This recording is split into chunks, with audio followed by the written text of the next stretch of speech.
자, 이어갑니다. 여러분, 교재, 자, 5번이죠? 정보의 가치입니다.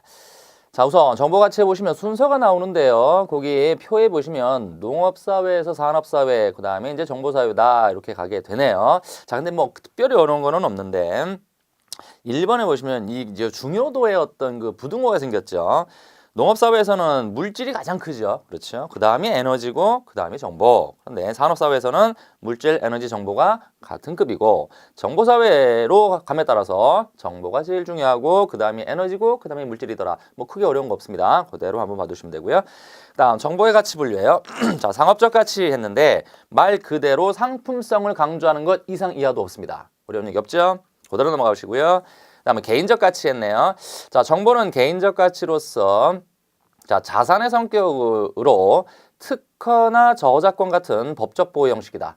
나만 갖고 있다라는 얘기죠. 자, 여기에 개인적 가치. 다음 공공적 가치입니다. 정보는 본질적으로 공공적 가치를 내포하고 있다. 자, 가볍게 지나가시면 되겠습니다. 자, 오른쪽 갑니다. 자, 정보의 유형이에요. 자, 특성에 따른 분류에서 발생 원인, 그러면 외부 정보냐 또는 뭐 내부 정보냐 있는데 아주 이론적인 얘기고요. 가볍게 지나가시고요. 그다음에 양적이냐 질적이냐 했어요.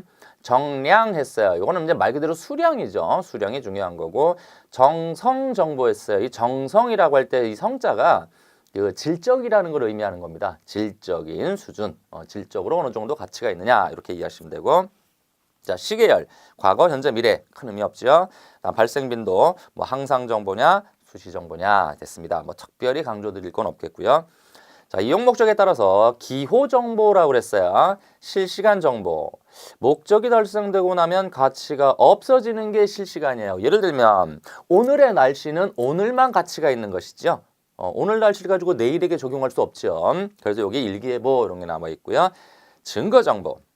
자, 시간이 경과해도 가치가 변화되지 않는 정보로서 증명 또는 증거로 후세에 전승된다. 예를 들면 영수증 같은 거다. 그건 시간이 지나도 과거에 그 영수했다라는 기록을 갖고 있죠. 자, 넘어가서 지적 정보. 자, 인류가 만들어낸 기술, 지식, 노하우, 도면 등의 지적인 문명. 역사적 정보. 이건 역사적이니까 역사적인 사실이죠. 지나간 사실. 자, 됐고요. 그다음 정서 정보입니다. 자, 감각이나 정서를 문자, 소리, 형상 등으로 나타내는 감각 예술적 정보다. 뭐 이 아티스트들, 예술가들이 이렇게 표현했거나 뭐 그죠? 음악을 만들어내거나 뭐 이런 것들 기억하시면 되겠고요. 뭐 미술품, 그림으로 나타내거나 이런 거. 그다음 제어 정보. 전체를 통제하거나 지령을 내리거나 명령을 내리는 정보. 이런 거에 너무 이렇게 몰입하실 필요는 없습니다. 너무 간단한 얘기라서요. 다음 전문 정보. 자, 경기 정보. 경기라는 건 이제 경제적 상황이 뭐냐 이런 얘기죠. 각종 경제 지표들이 나와 있고요. 투자 정보, 그다음에 금융 외환 정보, 경영 정보, 뉴스텔레콤, 그다음 상품, 지역 정보 등이고, 그다음에 IC 정보라고 나오는데 이 IC 정보는 거기 보시면 뭐 시장의 동향, 그다음 일렉트로닉스 시장 동향 예측, IC 메이커별 생산, 출하, 순위, 신제품, 뭐 전자업체 파일 등인데 이 IC는 그 소위 통합시켜놨다라고 보시면 돼요. 어느 한 분야의 정보라기보단 여러 분야를 통합해서 조합해서 쓰는 정보다. 여기 서킷이라고 나오죠. 근데 여기 참고로 살짝 말씀드리면 여기 오타가 났어요. COR이 아니라 CIR로 가야 돼요. CIROUIT 이렇게 해서 서킷 이렇게 갑니다. 참고하시고.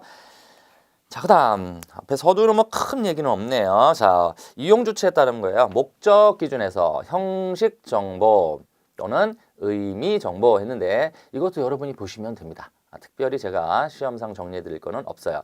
형식은 말 그대로요. 이 단순 사실에 불과한 거죠. 그다음에 의미 정보는 말 그대로 정보 가치의 유무와는 상관없고 이 특정 목적을 달성하는 데 유용하냐 하지 않느냐의 정보. 그다음 가치 기준. 가치 있는 정보냐 없는 정보냐. 자, 요건 가볍게 스킵하셔도 되겠습니다. 그다음 비용 기준 했는데 역시 비용 기준도 시험상에선 제가 강조드리지 않겠습니다. 여러분 읽어보시면 뭐 특별히 어려운 것도 없고 시험에서 나온 것도 사실 없어요. 그래서 가볍게 가시고요. 그다음에 제공 시점이에요. 사전 정보냐 사후 정보냐입니다. 자, 이 부분 가볍게 지나가십니다. 다음, 자, 정보 전달 대상, 조직 특성, 매체. 자, 전달 대상 기준인데 공적 정보였죠? 그 다음에 사적 정보인데 이것도 여러분이 어려울까요? 그렇지 않죠? 제가 보겠습니다. 공적, 정보 이용 주체들이 공통적으로 보유하고 있는 동질적인 정보. 뭐 우리가 뉴스를 보거나 이런 것들이죠. 사적, 정보 이용 주체에 따라 서로 다른 정보를 보유하므로 정보의 가치가 달라진다. 자, 조직 특성. 자, 역시 공식 정보. 자, 공식적 조직이 의해서 제공되는 거. 비공식했죠? 이건 사적 조직에 의해서 제공되는 것. 가볍죠? 자, 매체 기준. 매스컴 정보냐, 비매스컴이냐. 특별히 시험상은 의미 없습니다. 자, 의미 없다라는 거는 뭐 나와 봐야 여러분이 현장에서도 풀 수 있는 그 정도의 난이도이기 때문에 특별히 여기서는 제가 말씀드리지 않고요. 다음 기능에 따른 분류. 자, 기술 정보, 예측, 추론, 모형, 설명, 평가 정보 등인데 이것도 역시 읽어보시면 어려운 건 없다. 제가 한번 볼까요? 기술, 규칙 묘사, 상태 기록, 상태 변화 기술 등 말 그대로 기술이에요. 기술이라는 건 여기서 스킬을 얘기하는 게 아니라 기록했다의 의미죠. 예측, 미래 세계 예측이고 추론, 논리적인 결론을 이끌어내는 정보. 모형, 현실 세계 행위를 실험으로 묘사. 설명, 원인과 결과를 설명. 그다음에 이 원인 결과니까 뭐 보통 이제 인과관계를 얘기하고 있는 거죠. 평가, 주관적이고 직관적인 납득에 기초한 판단이다. 가볍게 보시고요. 자, 그다음 표현 형식이네요. 시각적인 정보, 청각, 문자, 동영상인데 이것도 설명이 어려울까요? 있는 그대로 제목대로 충분히 분류하실 수 있습니다. 자, 다음에 오른쪽 가보죠. 자, 생성 가공에 따라서 1차, 2차, 3차 했는데 1차 정보 보죠.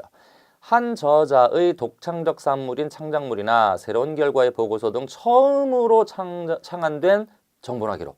이게 1차. 그러니까 저자가 처음으로 만들어낸 거. 어렵지 않죠. 2차. 1차 정보를 번역, 해설, 비평하여 새로운 작품을 만들거나 1차 정보를 효과적으로 검색될 수 있도록 작성된 서지나 또는 색인, 목차 찾는 거. 3차. 1차 정보나 2차 정보를 토대로 주제별 개요나 개념을 정리한 정보. 거기 예를 보시면 뭐 교과서, 백과사전, 뭐 요약, 참고자료 뭐 이런 것 등이 있습니다. 여러분들 가볍게 구분하시면 되고요. 자, 다음에 이제 유통이네요. 자, 정보의 순환 과정인데 사실 이것도 뭐 시험상은 뭐 빈출되지는 않습니다. 그 밑에 뭐 그림 참고하셔도 되고요. 생산되죠. 그다음 발행 배포되고 수집 관리되고 전달되고 활용된다. 요 순서 정도 봐두시면 되겠네요. 자, 그다음 가서 정보 유통 관련 기관입니다. 자, 우선 편집 출판입니다. 하는 일 그대로죠. 편집하고 출판한다. 그러면 출판사가 대표적이겠죠. 또는 뭐 미디어나 학회나 협회 등에서도 관련 논문들을 출간하죠. 자, 도서관 학술정보 평생학습교육관입니다. 정보의 유통을 촉진하기 위해 정보의 수집, 축적, 가공과 이용자의 정보 요구에 적절한 정보 서비스를 제공하는 기관 색인 초록, 목록 등 2차 정보를 생성한다. 우리가 도서관에 가보면 그냥 책만 있는 게 아니라 쭉 우리가 찾을 수 있도록 일목요연하게 정리되어 있죠. 그거 생각해 보시면 되고요. 그다음에 초록색인지 작성기관이에요.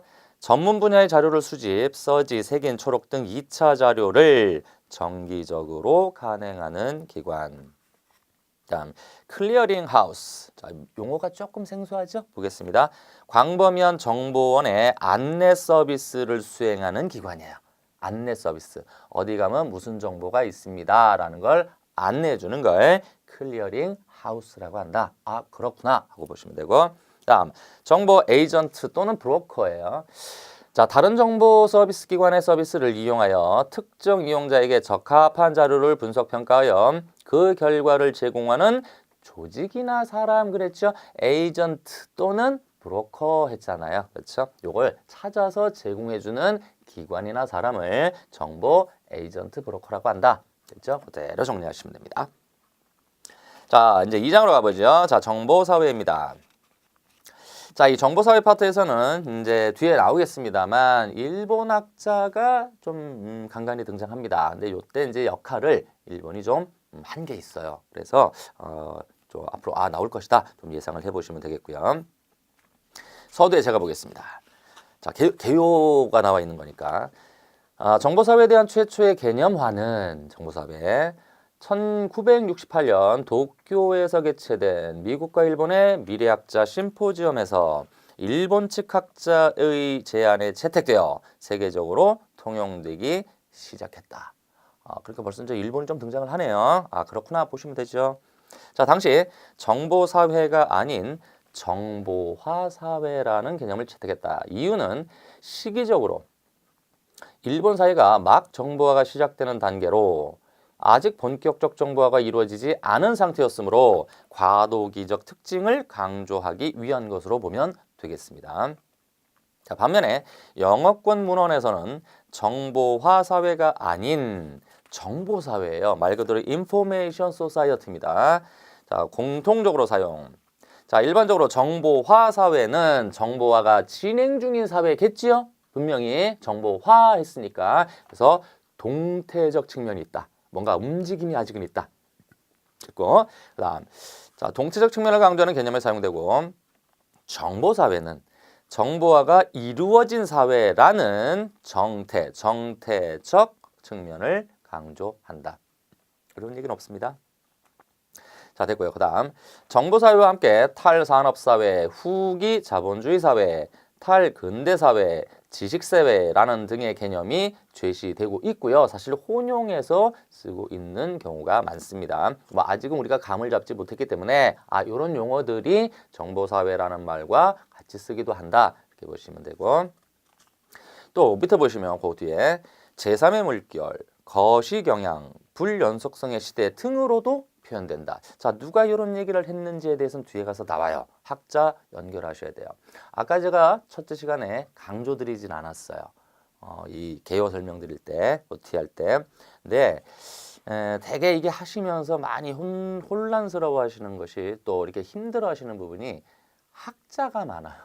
학자가 많고, 그게 아까도 말씀드렸는데 어떤 저서를 썼느냐, 또는 어떤 개념을 제시했느냐, 이게 간간히 묻고요. 근데 이것은 암기를 안 해놓으면 이해로 끝나는 문제가 아니에요. 암기를 안 하면 손을 놓을 수밖에 없어요. 못 푼다는 얘기가 되죠. 그러니까 이게 빈출되든 안 되든은 두 번째 문제고, 처음 하실 때 학자가 나온다.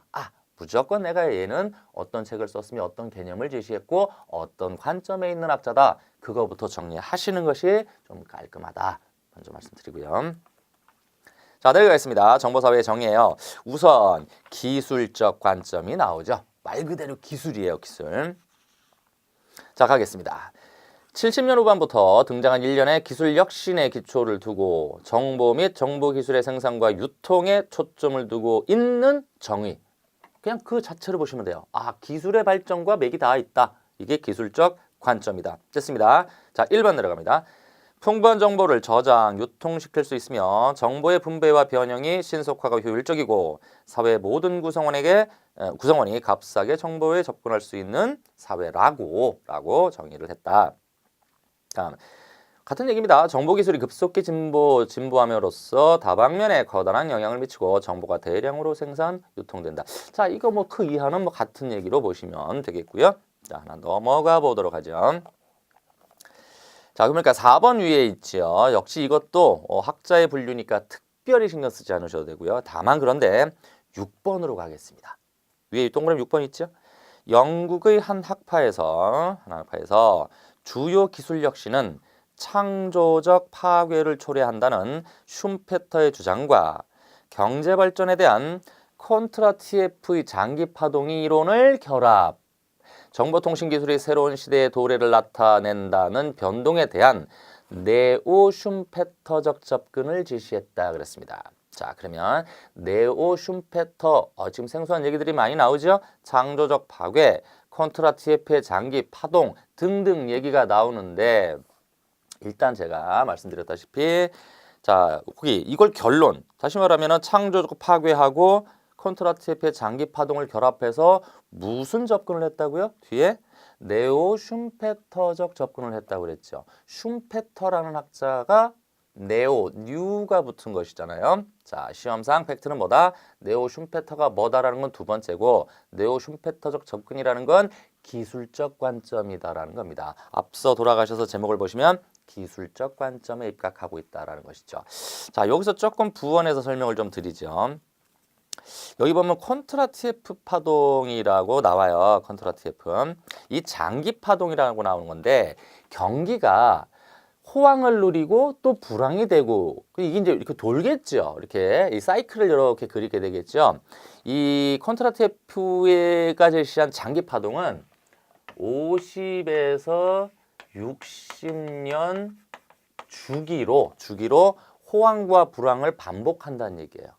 50년, 60년 정도 호황을 누리면 50년, 60년 정도 불황을 누리고 이해되시죠? 이걸 장기 파동이라고 하더라. 아, 그렇구나라고 보시면 되죠. 그 참고로 지금 여기 장기 파동만 있느냐? 그건 아니에요. 흔히 말하면 중기 파동도 있어요. 중기 파동도 있고 요거를 주글라 파동이라고 하죠. 자, 이 주글라 파동이라고 하고 요건 보통 설비 투자의 발전이 있는 때예요. 설비 투자의 발전이 보통 9에서 10년.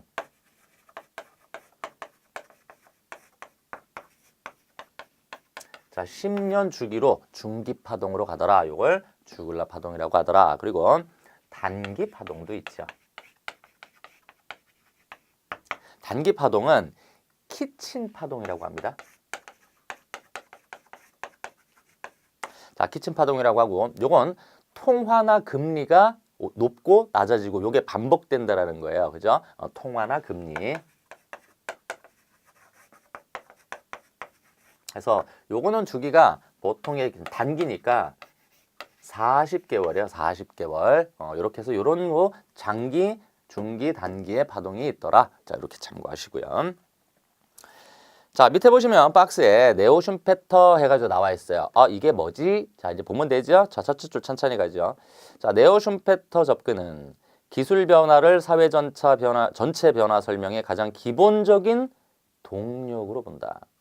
주요 특징이며 모든 기술 변화의 기저에는 학습 과정이 존재, 기술이 제멋대로 발전하는 것이 아니라 기술 자체의 특성, 문제 해결 과정, 기술에 체화된 구체적 지식량을 통해 예측할 수 있다는 기술 변화의 예측 가능성을 제시했더라. 이 아까 장기, 중기, 단기 파동도 이게 있으니까 예측 가능하다라는 개념으로 보시면 되겠죠. 체크해 두시고요. 자, 두 번째입니다. 경제적 관점입니다. 자, 정보사회에서 이루어지는 정보활동에 대한 소득, 산업 및 취업 구조 등 경제 지표의 변화에 주목하는 정의. 경제 지표의 변화예요. 경제 지표. 자, 계속 가시죠. 즉, 국민 계정에서 차지하는 정보 산업의 비중이나 전체 노동인구 중 정보 상품을 생산, 처리, 분배, 전달에 종사하는 노동력의 비중을 통해 정보 사회로의 변화를 제시하는 관점이다. 간단히 말씀드리면 경제 인구 가운데 정보와 관련된 경제 인구가 얼마나 되느냐죠. 이해하셨죠? 이게 경제적 관점. 자, 밑에 1번 갑니다. 경제활동 영역이 상품 제조에서 정보와 지식을 제조하는 영역으로 이동하고 전문화된 정보와 새로운 테크놀로지의 효율적 이용에 관한 분야가 각광을 받는 사회로 벌써 가고 있더라. 자, 두 번째도 같은 거예요. 경제체제에 있어 제조업이나 농업의 보조활동으로 정보 생산 교환이 움직여지기보다는 정보의 생산 교환 그 자체가 주된 활동으로 이루어지는 시기, 사회. 3번, 맥클럽은 정보 관련 산업을 50개 하위 영역으로 분리되는 5개 대산업군으로 나누고 그 영역의 경제적 가치가 GNP에서 차지하는 정도를 산출해서 소위 경제적 관점에서 정보사회를 봤다. 이렇게 정리하시면 되겠죠. 이거 5개 볼게요. 교육, 통신, 매체, 정보, 기기, 정보 서비스, 그다음에 기타 정보 이랬는데 이 교육, 통신, 교육하고 통신 매체입니다. 교육, 통신 매체, 정보, 기기, 정보 서비스, 기타 이렇게 나눠 줄하나 똑 쳐놓으시고요. 맥클럽 기억하시면 되죠. 자, 그다음. 자, 포렛이 나오는데 이 포렛은 뭐 뒤에 가서도 나오기 때문에 지금 여기서는 세 번째 줄 보시면 1차 정보 부문, 2차 정보 부문, 비정보 부문 세 분야로 나누었다. 누가? 포렛. 역시 체크해 놓고 딱 연결시켜 놓으시면 돼요. 됐죠? 자, 됐고. 자, 그다음에 5번입니다. 자, 일본의 정보통신경제연구소에서 이 제시한 것이 있는데 요건 체크 안 하셔도 무방하시겠습니다. 자, 넘어가시고요. 어떤 기준이 제시되어 있는데 이거는 말 그대로 정체 경제에서 정보 산업 영역이 차지하는 비중이 어느 정도냐를 제시한 거예요. 그러니까 뭐 특별히 외울 건 없고요. 자, 세 번째 가겠습니다. 관점. 직업 관점이요. 직업적. 자, 서두부터 보죠. 사회학자들이 선호하는 정의로서 시간에 걸친 직업 구조 변화로 요거 줄이에요. 다수의 직업이 정보 노동 부분에서 발견되는 경우 정보 사회가 성취되는 것으로 봤다. 그러니까 이건 완전 직업적이네요. 어떤 잡이냐? 정보 사회 관련 잡을 대부분 갖고 있더라. 그러면 정보 사회로 보겠다. 이렇게 정의를 하셨다 보시면 되고요. 자, 그다음 여기 뒤에는 같은 내용입니다. 같은 내용이에요. 해서 1번 바로 들어갑니다. 자, 20세기 들어 팽창한 새로운 유형의 노동자 계급은 지식인과 기술적 인텔리겐차라는 용어도 사실 뭐 많이 쓰긴 합니다만 또 생소할 수도 있죠. 소위 말하면 그 식자층, 그죠? 지식인층을 얘기합니다. 인텔리겐차. 왜 우리가 보통 보면 인텔리하다 그러잖아요. 똑똑하고 샤프한 사람을 인텔리하다 이러죠. 뭐 거기서 어원을 보시면 되겠습니다. 됐고요. 자, 그다음 2번, 그다음 3번까지는 뭐 특이한 사항 없겠고요. 자, 옆에 5번 갑니다. 위에 정보산업과 관련된 직업군으로 해서 첫째, 지식의 운반자로 이건 줄을 좀 쳐보세요. 신문 배달원이라든지 분명히 지식을 전달하고 있죠. 우편 집배원 등이 되고, 둘째, 지식의 변형자로서 속기사, 자서전, 집필자 등이 되고, 셋째, 지식의 처리자로서 회계사 등이 대표고, 넷째, 지식의 해석자로서 통역원 등이 예고요. 그 다음에 지식의 분석자로서 신문사의 논설, 위원 등 요거 예에 해당하는 거 보셔야 됩니다. 다음 지식의 창조자죠. 창조자로서 학자나 연구자 등이다. 자, 맥클럽이 역시 제시했었어요. 자, 요거 체크해 두십시오. 자, 다음 이제 어렵지 않습니다. 자, 공간적 관점이에요. 말 그대로 한번 보죠. 지역을 연결하고 시간과 공간의 조직화에 중대한 영향을 미치는 정보통신망의 중요성을 강조하는 관점입니다. 여러분, 이게 지금 이제 제가 이건 굳이 말씀드리지 않아도요. 지금 현재 이 시간에도 지구 반대편에서 무슨 일이 있는지를 거의 실시간으로 알고 있죠. 그렇죠. 인터넷망이 발달하고 정보통신 기술이 발달함으로써 그 소식을 얼마나 빨리 알 수 있느냐가 관건이 되지 않았습니까? 이걸 공간적 관점이라고 하는 거예요. 그래서 이 정보통신 기술의 발전과 밀접한 관련이 있게 되죠. 자, 특이한 사항 없습니다. 없고요. 자, 1번 바로 내려가 보시면 정보통신망이 현대사회에서 중요한 특징으로 위성을 이용하여 지구상 어디서든 직접 통신과 접근이 가능한 일상적 부분으로 정보통신망을 통해 지구촌 사람들이 온라인으로 연결됨으로써 신체적으로 대면하지 않아도 실시간 관계를 지속할 수 있는 사회이더라. 더 이상 설명 필요 없겠죠? 자, 이렇게 보시는 게 공간 관점. 자, 다음 문화적 관점입니다. 자, 이 문화적 관점, 자, 서두보죠. 많은 사람들이 가장 쉽게 인정되면서 측정이 가장 적게 이루어지는 개념으로 일상생활 양식을 통한 사회적 순환에서 급격히 증가한 정보의 양에 착안하는 관점. 현대 문화는 과거 어느 때보다 더 많은 정보와 미디어로 가득 차 있다. 아울러 새로운 매체들이 우리 주위를 감싸고 있다. 이는 곧 본질적 상징화에 대한 것, 즉 우리 자신과 사람들에 대한 메시지의 교환과 수용을 기반으로 한다. 1번 가보죠. 기호는 의미를 상실하고 사람들은 접하는 기호로부터 자신이 좋아하는 것만 받아들인다. 이러한 정보 사회는 의미 덩어리는 서로 교환되지만 아무런 의미를 갖고 있지 않은 사회이다. 이 말이 조금 역설적이긴 하죠. 계속 보겠습니다. 의미와의 폭발적인 증가로 인하여 의미의 붕괴가 나타난다. 정보가 더 많아질수록 의미는 더 적어지는 사회가 된다. 즉, 나에게 있어서 필요한 정보가 아닌 것은 아무리 많아도 의미가 없게 됩니다. 그러니까 정보는 많지만 오히려 정보가 많아질수록 나에게 쓸만한 정보는 별로 없다. 이해가십니까? 자, 3번까지 가보죠. 사람들은 모든 것이 정보 관리와 조작의 문제라는 것을 알아차려 진실이라는 것이 더 이상 존재하지 않는다는 것을 인정하기 때문에 어떤 진실한 기호를 갈구하지 않는다. 기호의 인공성을 인지하고 사람들을 구성하기 위해 사용하는 기호의 비진정성을 인정하는 볼거리의 시대로 진입한 것이다.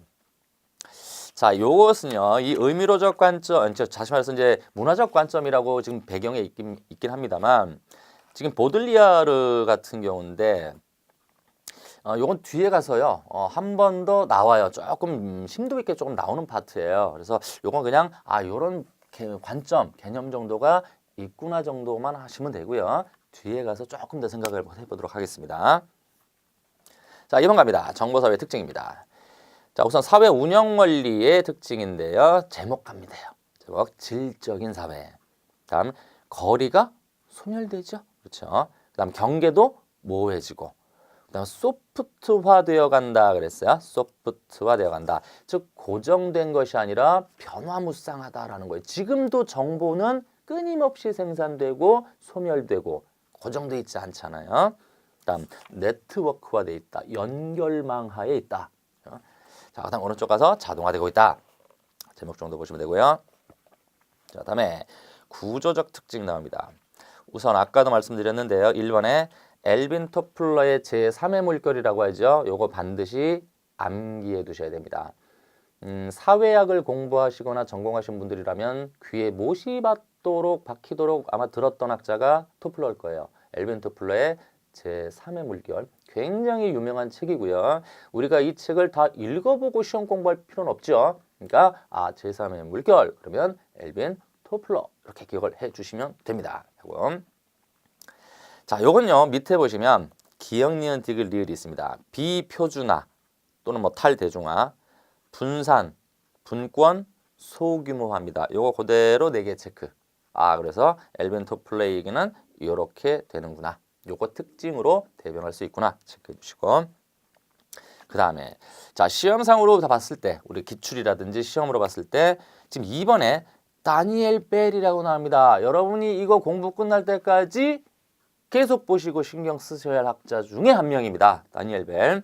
자, 교재라고 했죠. 저서 탈산업사회의 도래. 이거 엘빈 토플러의 제3의 물결하고 똑같은 레벨로 암기해 두셔야 됩니다. 다니엘 벨의 탈산업사회 도래. 내용을 한번 보도록 합니다. 자, 사회의 진화, 인구 추이의 변화, 국제관계 변화 등에 관심을 갖는 21세기는 인간의 초점을 맞춘 인간 중심 시스템으로 인간의 시대, 환경의 시대, 정보의 시대이다. 자, 다음 정보의 시대 과제로 정보 입수 용이성, 정보 내용 충실, 정보 개별화 등이 있고, 아울러 21세기 새로운 사회 특징으로 개성, 고령, 정보, 글로벌화 등을 제시했다. 자, 벨은 문명사적 전환론적 관점에서 산업사회와 탈산업사회의 차별성을 다음과 같이 제시했다. 자, 이 벨은 워낙 또 중요한 학자라서요. 요건 좀 보도록 하겠습니다. 자, 거 넘어서 기억에 있죠. 제조업 중심에서 서비스업 중심으로 산업구조 이행한다. 권력의 원천이 지식으로 이동하므로 고급 인력 전문 기술적 분야가 성장하는 직업 분포로 바뀐다. 전환한다. 이론적 지식이 중심을 이루는 사회다. 미래지향적 기술 통제와 평가가 불가피하다. 최상의 의사결정을 지원하는 지적 기술이 창출된다. 일단 지식사회로 변화를 일단 예상했다. 누가? 다니엘 벨이요. 자, 3번 가보시면 엘빈 토플러, 아까 제가 제3의 물결이라고 그랬죠. 자, 요게 권력 이동이라는 것도 역시 엘빈 토플러 겁니다. 한번 보죠. 우리는 지금까지 세계를 결집시켰던 권력 구조 전체가 붕괴되는 시기에 살고 있다. 권력의 이동을 수행하는 권력은 권력의 세 가지 원천은 폭력, 부, 지식으로서 폭력을 저품질, 부를 중품질 권력, 지식을 고품질 권력으로 본다. 자, 요거 권력 이동 파트의 제시자 다시 체크하세요. 엘빈 토플러입니다.